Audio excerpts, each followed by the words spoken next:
let us come to the various scenarios now of how the grades impact you, right? So, if somebody was not eligible to get the hall ticket to the final exam, that is you got a WA or a WQ grade, or even if you were eligible, you went and wrote the final exam, but your total score finally was less than 40, that you got a U grade and you did not pass the course, what are the options available for you? You have to repeat the entire course in the next terms. There is no other option to again attempt the final exam or do it. You have to repeat the entire course. You have to do the weekly assignments again. You have to become eligible to get the hall ticket to the final exam based on the conditions for that course.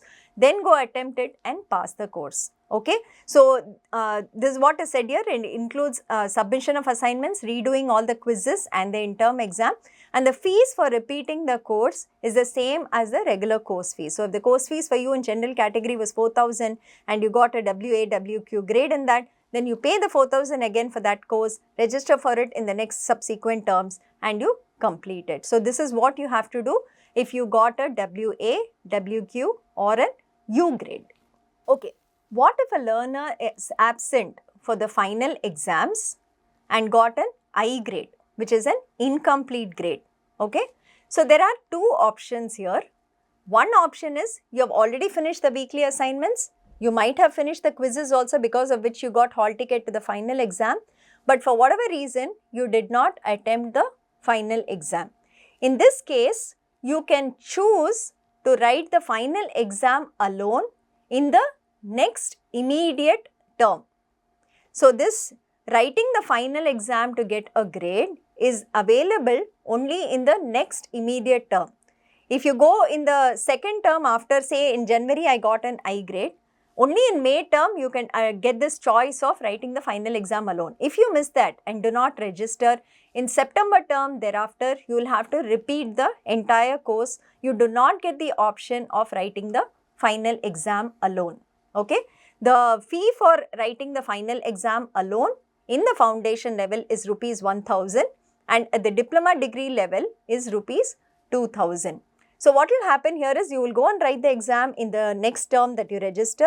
All the other assessment components we will take from the term in which you completed the course. So, the weekly assignments, the quizzes, all those scores we will take it from the term you completed it. We will add only this end term score and give you a grade. You will get access to the course in case you want to refresh and revise the material that is there. So, in the term that you register for writing the end term exam alone, we will not give you hall tickets to attempt the quizzes, and we will not consider your weekly assignment scores even if you do attempt and you kind of revise it. We will only take the assessment components from the previous term where you had originally registered for the course. If you skip a term, like I said, and you do not register for the end term exam alone in the immediate subsequent term, then you have to repeat the course. You will get a U grade in this and you will have to repeat the entire course after that. Okay. And one more thing is, either, like I said, there are two options.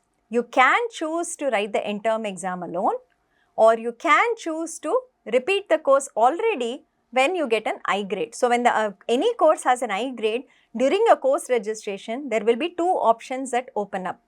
Do you want to write the end term alone, or do you want to repeat the entire course? You can choose either of the options depending on maybe the marks that you got in the assessments were very less, that you want to repeat it again and improve your marks, or maybe you thought I did very well in the course components and I only want to write the final exam alone. So, that is what is said here. And this writing the final exam for a course that had an I grade will be counted towards your max courses that you can take in a term of 4. So, even if it is only end term exam and supposing you are say going to take 4 courses that term, this will be counted as one of the courses and you can only take 3 others in that particular term that you are registering.